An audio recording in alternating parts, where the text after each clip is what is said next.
And now the new study linking vitamin D and cancer in a way we've never heard before. Doctors know that low levels of the vitamin can lead to a host of illnesses, but now research suggests that vitamin D might actually hold the key to fighting cancer. John McKenzie has a story. The studies just keep coming, the evidence mounting. Low levels of vitamin D are now linked to so many illnesses, from breast, colon, and prostate cancers, type 1 diabetes and asthma, to multiple sclerosis and heart disease. I even think of vitamin D as the fountain of youth, if you will, in that it allows us to age well. At least that's the hope. And nowhere is the evidence more compelling than here in the laboratory. So all the work here is on vitamin D? Yes, we've got Professor Joellen Welsh has spent the last 25 years studying the powerful effect of vitamin D on cells. These are human breast cancer cells growing in the flask. Taken from a woman who had breast cancer? Yes. Now watch what happens when you add a potent form of vitamin D. Within just 4 days, half those cancer cells are dead. It looks like the cancer cells have basically shriveled up and died. The longer they're treated with vitamin D, the more of an effect we see. What happens is that vitamin D enters the cells and it triggers this cell death process. It's similar to what we see when we treat cells with tamoxifen. A drug used to treat breast cancer? Yes. That's amazing. It is amazing. It's a very dramatic effect. That was just the beginning. Researchers here then took human breast cancer cells and injected them into mice. Tumors quickly began to grow, but when the mice were treated with vitamin D, the tumors began to shrink. Look, this one was reduced to half its size. The one here disappeared entirely. Similar results have been seen on colon and prostate tumors in mice.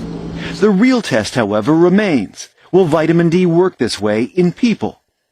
Other lab work is revealing how vitamin D can actually improve the way cells function in the heart and in blood vessels. And the number one killer is vascular disease, and vitamin D makes our arteries more healthy, basically, allows them to age well. Preliminary, tantalizing research on a common nutrient with so much potential. For Good Morning America, John McKenzie, ABC News, Albany, New York. And Dr. Richard Besser joins us now with more on this. We heard John McKenzie just use the word tantalizing research. What do we know for sure about this? You know, I think it is tantalizing, but it's a long road from a lab study that shows vitamin D killing cells in a petri dish and curing a mouse to something that would work in people. The first steps in drug development are testing in a lab and then testing in an animal model. But unfortunately, so many of those drugs that show early promise don't make it to drugs that work for people. Yeah, a big leap from one to the other. It really is. But we do know some things for sure about if we are deficient in vitamin D. I mean, vitamin D is so important, and it's one of those vitamins that's very hard to get out of our diet. If you're not getting enough vitamin D and you're elderly, the risk of fractures, the risk of falls, osteoporosis are very high. Young children, something called rickets. So it is important. Strength plays a role with vitamin D.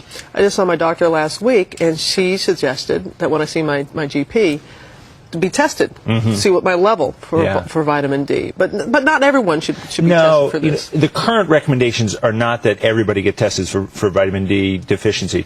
If you're in a risk group, so if you have kidney disease, if you're clearly somebody who's had fractures, then vitamin D testing is important.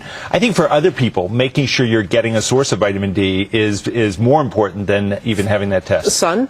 It is sun. And you know, we don't want people to get skin cancer, but if you go out in the sun between 10 and 3 twice a week and you're getting 5 to 30 minutes, depending on where you live, you'll get enough vitamin D.